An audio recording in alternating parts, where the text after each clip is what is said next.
Hello and welcome to Music with Mason. My name is Mason Fall, and I am here with the one and only Mooney or Infidel.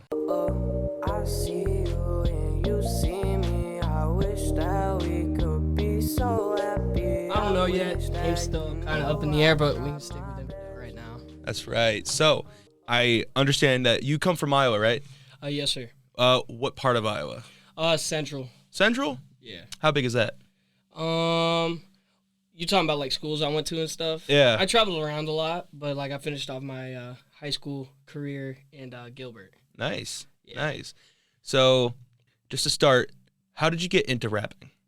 Well, it was my senior year. I mean, before that, I kind of sang a little bit. I really wasn't in like choir or like encore or anything in high school that did with singing, but I kind of had like that singing ability to be able to just go out and just like sing any song. Right. But then I just want to kind of do my own thing. I met up with this kid. His name's Ty Booter. He taught me a lot of things, such as like controlling your like vocal, how to understand writing, and also like how to picture that through the music. So I was heartbroken, which is a lot of people. That happens to a lot of people. And I wanted to show that even though you're heartbroken, a lot of the times that stuff does suck, but you can continuously grow. And what music does, it gets in those points, in those pores of like that heartbroken, and it makes you feel okay. So I want to make sure that like even though you're heartbroken and like things that happen, such as like a family member dying or like losing a friend, just to show like, yeah, like I understand, so people can feel like comfortable. Right. With everything that's like going it on. doesn't have to be that. It doesn't have to be over. Yeah. You like, can still move on. Yeah, even though it's hard. And speaking of Ty Booter, I know like I don't know if this is your only song, but Selfish, he was a feature on it. Yes, sir. So in that song there was a voicemail. Was that an actual voicemail? No, it was a part of the beat that we used. We found this beat. We were in the stew one day, and he was like, "You got any like beats?" And I found this one. It was kind of like a rod wave type, and I was like, "Ooh, this really fits like the heartbroken style of like this girl telling him I'm sorry, but in the end, like trying to push them away, basically." Right. So was it like does it sound familiar to how your relationship kind of ended? Yeah. So did you like so you could relate to it probably. Yeah. So I know that most of your songs have to deal with like heartbreak and free problems and personal problems. Is that how you plan seeing yourself in more music in the future? Well, yeah, for right now I just want to keep like getting a comfortability behind that, cuz like I want to surpass like all those certain problems that I had throughout my like love life and my relationships, but then I want to kind of spurse out and get like other flows and get more into like other stuff other than the heartbreak, so I have more for other people to be able to like feel it too. Right, like a big variety. Yeah. So I know you're here at Iowa Central. We're both students. What are you studying? Education right now, but I also want to get into music study also. Why education? I don't know. It's just a major that a lot of people were like, you should really try it. Because I'm really energetic and I'm a really selfless person. I want to help as many people as I can.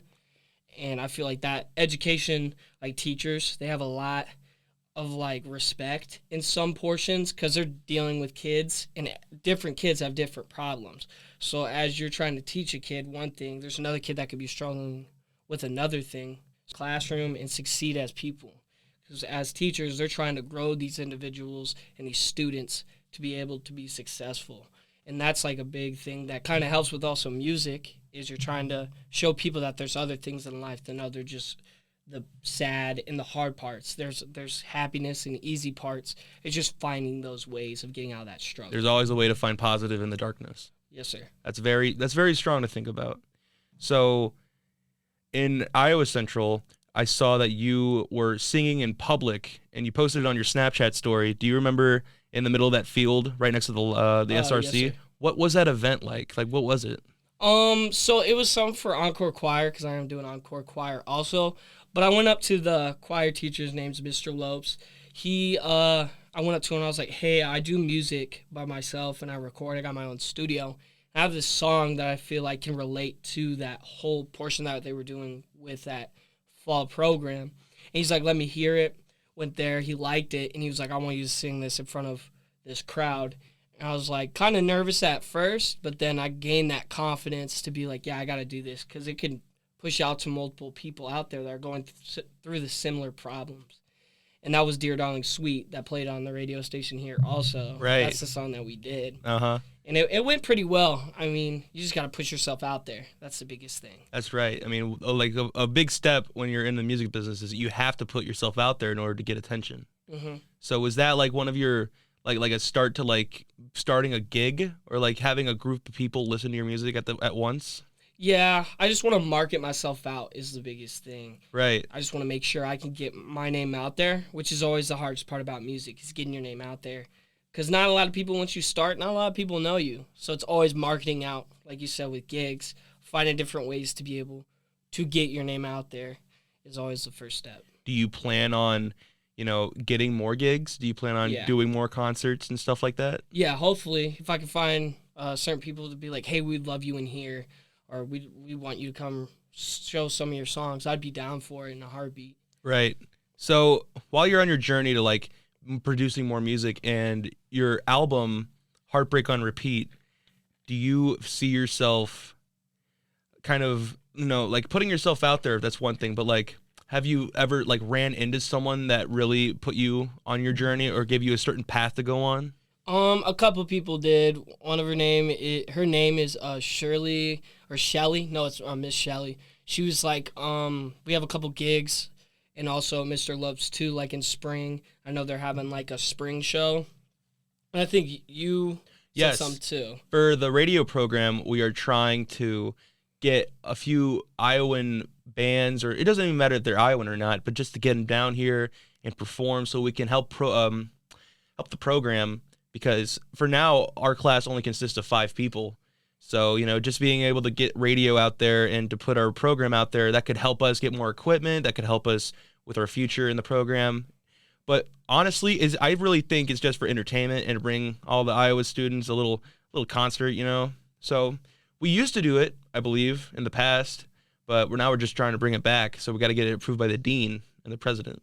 Yeah, no, I understand that. And that's just pushing your name out there, getting a couple people to come record and show out their talents, just like I'm trying to do, which actually helps everyone. I'm hoping the dean accepts it to be able to get more gigs around here. Cause I know. Like it blow up Iowa Central on the map, basically. I know. I mean, just being able to, like, being in a small program like this and being able to do so much for the campus and the community, I mean, it would really help us a lot, and it would help a lot of the artists that we're trying to put in this concert. Yeah. So, who designed the album cover for Heartbreak on Repeat? That was Ty Booter. We were trying to figure out ideas for, like, because this album was in a process for, like, 2 years. Right. And we were like, man, we need something that people can, like, look at and be like, okay, like, catch them off guard. Because a lot of album covers are either, like, about, like, the artist, and then some album covers are just, like, random things. But the picture is an astronaut fishing for the moon. Mm-hmm. And I feel like that's kind of like, he's basically fishing for something. He wants to catch the moon. Like everybody wants to. Like everybody wants to go to the moon someday. Right. Only astronauts can. Right. And for me, what I saw was a person lost in space trying to find something out there that he can't see yet. And he's just hoping that when he fishes out there and he's looking for something, he'll end up catching onto something. And sorry for interrupting, but that's the whole point. You want to look at that picture, and everybody's gonna see something different. Right. And that's what we wanted to do, but at the same time, like just have specific like differences and everything for certain people, because everybody's gonna see different things in that photo. We just wanted to make it relatable to everyone that listened to it. Right. It's a fun album to look at, especially with your name at the top, and then you're just in space, and with the astronaut right there, and on the fishing. It feels more like different than other artists would expect it. It's got its own style. It's not like super realistic. It's not super cartoony. It's just nice and simple, and that's kind of how the album portrays, because it's an astronaut lost in space. It's a simple design, kind of like the album, because you're simply explaining how you feel if you were lost in a relationship and you lost one, or you feel down and you need something to listen to relate to. Mm-hmm. That's kind of how I feel about it. It's a super cool album. So, moving on, what was the song Can't 2 about? Can too. I know. So we were trying. Me and my buddy. His name's Joey. He goes by Half Breed. He's a producer, and we first started. He had this beat for me, and it was just kind of like a freestyle. Basically, we were trying to like see how I would do on it. It was like a minute 17, I think it was, and we posted that out there. I did it on Unlimited Masters. It's a little program, kind of like DistroKid, for any artists out there looking for certain like producing servers. There's DistroKid and a whole bunch of those. So we found this beat. He created it in like 20 minutes, and he was just doing different things. And he's like, get on this. So I just go on and I just freestyle on it. And it was just like, that words came to my head. So it was just kind of like a joke. Uh-huh. But then I guess it's when I was looking back at it on all the views, it was like the second viewed like album or single released song Right. on my page. Yeah. So, if you could collab with anyone that is either dead or alive today, who would it be? I have a few that I was looking at. I mean, number one would probably be Kid Laroi. We kind of have similar styles, but I feel like it would be we both have like that similar voice, because a lot of people I've talked to about my music, they're like, you sound like Kid Laroi or like Juice WRLD. Juice WRLD would be another one. Just how like he was able to craft different songs and just go in the booth and be able to do it in one take. Right. Like a lot of people would say. I kind of inspired to be like that, so that would be cool. Another one would be Ian Dior. He's very popular right now. And the last one would probably be Midwest. He's this artist that's out in Indiana. He does a lot more hyperpunk or hyperpop, and it's really unique. So I feel like if I can do different stuff with different artists, I'd be able to craft more of my ability as a musician. Right. And going back to Juice WRLD, like Benny Blanco used to talk about him, and he would explain how he would just be on one beat, do a song, and then rewind it, do another song, and then he would do it like 3, 4, 5 different times, and then he'd just say pick one. That's the kind of mindset he had. Yeah. He would just sing about anything, and it would be a hit. Crazy. Absolutely crazy. So I looked through a Facebook profile. Do you know what Roy's Towing Recovery is? It used to be my mom's ex. He used to help us out with our cars and stuff, and he gave me a job. He was kind of a good dude, but everybody has mistakes. Like he was an addict, so that kind of gave me like more passion to be able to reach out for more addicts. Storytime talks a lot about that. So that kind of gave me the relative relation towards that. But he taught me a lot of things, such as like fixing cars, how to be a man, how to financially stable myself, and he kind of put me on the right path. So that's basically what Roy's towing company is. Okay. So an interesting question I wanted to think about. If you were in a different universe, exactly the same way, but you sang a different type of music, what would it be? Like different type of flow type of music? Yeah, like a genre. I wouldn't see myself doing it, but probably country. Really? Just because I'm from Iowa. I mean, a lot of yeah. artists from Iowa do like country. So it's like You don't get a lot of Iowan rappers, so it's kind of unique. I know. I'd be looking around. There's not a lot. There isn't a lot. So country. Do you think you could think of Do you think in the future we could see you doing a country song in one of your newest albums? Oh yeah, definitely. Because it's very popular in Iowa. Oh man, wasn't there a rapper that went country for a little bit? Yeah, I think so. I saw him. I can't remember his name, but it was a really good song. Like how he did it and stuff. Post Malone did a country little thing on a stage and in a concert or something. Yeah, I saw that too, and he's got a good vocal for it too, because I know he's from Austin, Texas. Yeah, I didn't know that. So I mean, if he can do it, I'm sure you can do it. Oh yeah, no doubt. So we've got a few options here. It's like choose one or the other.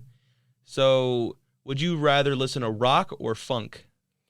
Ooh, that's a good one. I'd probably go rock. I used to listen to a lot of rock back in like when I was younger, like 8, 9 years old. Any favorite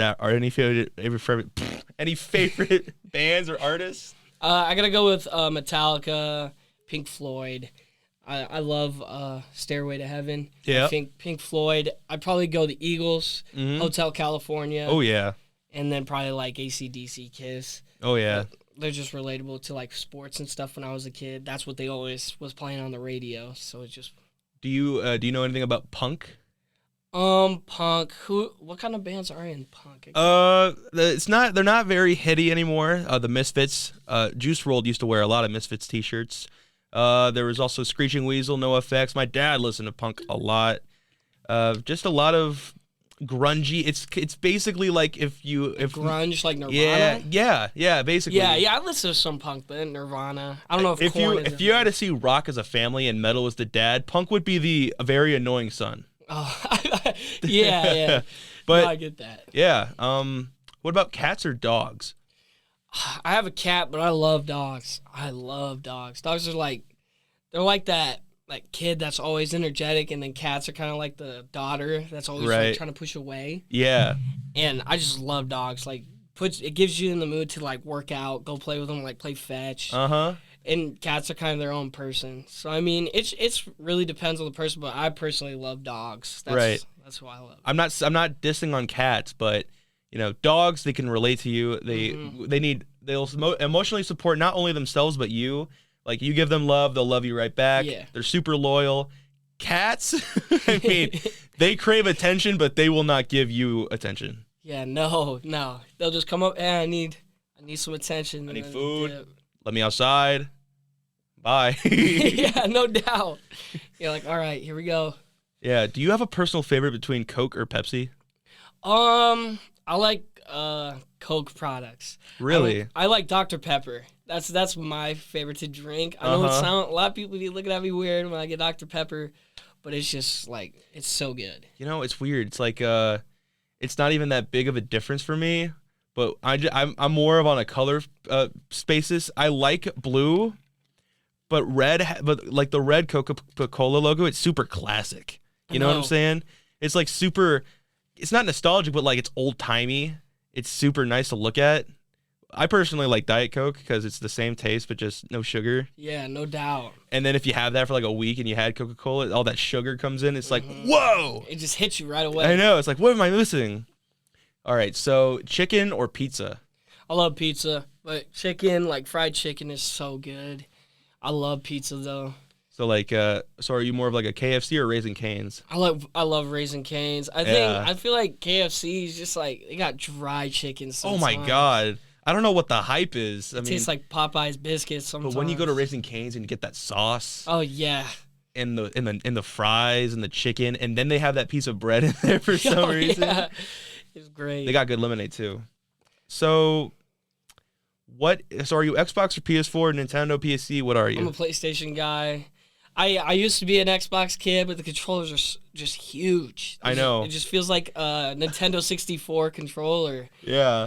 For a PlayStation, and then I don't know, Xbox is just a classic. Yeah. Just like Halo, Reach, and then the Xbox 360 was my entire childhood. Oh yeah, same. When I used to live near my hometown next to the middle school, I had a Xbox 360. I'd be on it for hours, and I wouldn't realize.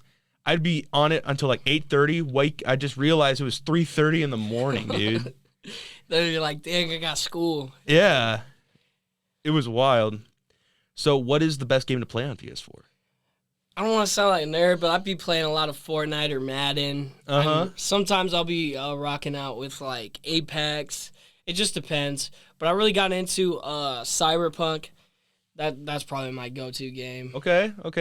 Do you play any open world games? I know Cyberpunk's one of them, but Bethesda games like Fallout or Skyrim? Oh, I love Skyrim. Yeah. Love Fallout 3. That was my go-to game. Oh man. And something super nostalgic about that. It was winter, it would just remind you of Skyrim. Oh yeah, no that doubt. atmosphere. It was super fun because even today I play it, and that game came out over 10 years ago. Wasn't it 26? It wasn't 2016. I don't remember. It's been so long. It's getting close, dude. It's getting close to 10 years old, and the graphics still good. Still good. Are you a sour or sweet candy kind of guy? Ooh, sour. Just sour Skittles. Just be sometimes I just be ugh. I'm more sweets. Yeah, I love sweets. Twizzlers, kind of sweet tarts. Mm-hmm. I mean, yeah, a fucking, I mean, it's kind of hard to think about because, you don't really think of sweet candy right at the top of your head, Swedish Fish. Oh yeah, Swedish fish are so good. Yeah. So you're super hungry. You have $10. You walk into a gas station. What are you getting?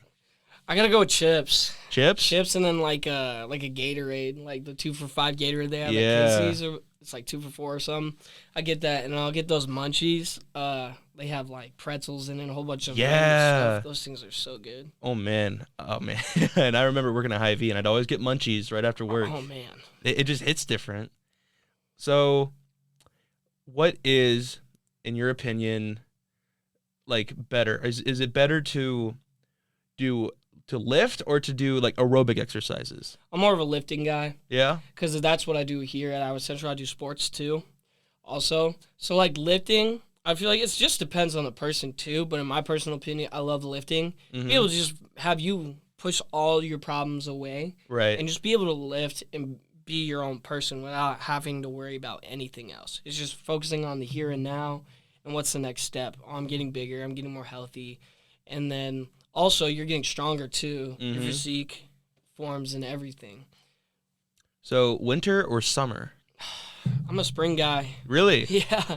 I kind of like spring. Yeah. I mean, But summer, I love summer, but I also love like the start of snow, watching it like the snow come down, but I hate getting too cold.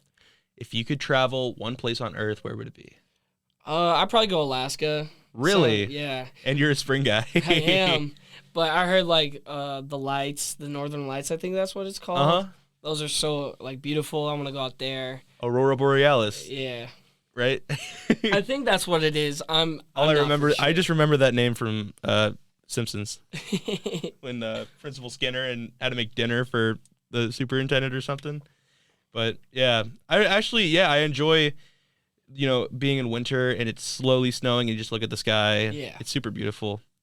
So if you were to play a mobile game, only one mobile game, what would it be? One mobile game. I gotta go with Clash of Clans. That's my childhood. Like playing on my old Android. That's what I used to have. One of the cheap ones. You go over to Dollar General. You pick up. They're like $30. Yeah. The internet's terrible, but I used to play that all the time. And then I just fell out of it. I don't play it much anymore. But that would probably be the mobile game I go to every time. So a few more questions. I think we have only two more. Where do you see the future of your career going? So right now I want to looking in the future. I want to see myself like on stage. Getting gigs, kind of having like a few music videos out. Just having my name get out there is the biggest thing. Right. But I also just focus on the here and now, and I'm looking at it in like tunnel vision, just like where I'm looking. And I want to be able to just continue to craft my style, to be able to be the best musician I can be. Right. And I feel like that's the goal for everybody. But that's what I see in the future. I just want to have my name out there, a couple gigs, maybe a couple platinums, get an award. Grammy. Yeah. Anything. Star in a movie. Yeah, no doubt. I write my own movie, But just here and now, just crafting my style and just getting those gigs and be able to have my name out there. Okay. So right now, is there anything you really want to tell young aspiring musicians that really want to get a start on it and really find themselves in the future doing it? Is there anything you want to tell them right now? Yeah, so there's one kid that asked me the same question. And he never really started, but he had everything down, like the writing down, understanding. Passion. The passion of it. And he was asking me, he's like, how did you create your craft for music? Like finding your flow, understanding music, the beats, all that, picturing, visualizing that song. So my advice and how I go about it is I'll look for a beat that I can truly relate to. And I'll close my eyes and I'll picture it. That's how I learned from multiple people that taught me. You close your eyes and you picture what you're feeling in this song based off of what you're hearing. And then you just start humming, and then eventually you'll find that song. And the best advice is always put your emotion into it. Because people want to be able to feel that emotion, understand, this is truly me. You don't want to just basically not feel what you are singing about. You want to have all that emotion that you have throughout that time or throughout that song, whatever you're writing about. That's what you want people to relate to. And if people can't feel your emotion and feel like, yeah, I can feel like he's been through something that I've been through, then they're not going to connect with it. And they're just going to be like, okay, this is whatever. But if you have a truly good song that people can be able to understand and just be like, I get it. Like, everything can be rough, but this guy understands. Then it's helping someone else. And that's the biggest thing, is be able to put your emotion into a song, have people relate to it, and that grows. It's like a flower, just suddenly bursts out, the bee comes, gets the pollen, and then it grows more flowers. Right. That's the biggest thing. It's just constantly have passion. You're going to have times where you're going to be like in a slump, and you're going to be like, I can't do this, because you're looking at all the stats, and nobody's listening to your stuff. But if you continuously keep going, you'll find that. And it just takes time. That's the biggest thing. And that's where I'm at right now, where I don't really like overthink about the music, because it'll just bring you down. It's like an avalanche, like everything coming down at once. But if you just keep your composure and you constantly keep growing in your music and just bettering yourself and how you approach certain situations, it'll help you in the end. So just have faith, just understand what you're doing, and just believe in yourself is my biggest thing. And have fun. Yeah, you know? no doubt. Always have fun in the studio. Never take it. Right. And I think that's going to do it. So thank you so much. Are we going to be sticking with Infidel, or are we going to be sticking with Mooney? It's undergo, but I think it's going to stick with Infidel right now. Later on, it might switch, just depending on how I'm feeling, but I feel like Infidel, I started with it. I'm just going to end with it. Right. Well, thank you so much for being here with me. Thank you for taking your time and speaking here with me. This is absolutely incredible experience. Is there anything else you want to say to these people out there that are listening in? Another album's coming out. I don't know the name yet, but I have all the songs ready to go. I'm going to give some of the radio stuff, some like songs that I have, which I'm going to talk to you more later on. Yeah. But just right now, I just got my album coming out. And I think we're working on a music video too also, so that should be in the works. But yeah, thank you, Mason, for having me on your podcast. Of course. I really appreciate it. No problem. And thank you guys so much for watching. If you like this, you can check out my other interviews that are up on my YouTube channel right now. Please check out my good friend, Infidelthebeliever. His album, Heartbreak on Repeat, is out right now to listen to on YouTube. Is it on Spotify? It's on Spotify, Apple Music. It's on anywhere you can find, like with a streaming program. Right. And I will be putting that in the description. Thank you so much for watching, and we will see you guys next time.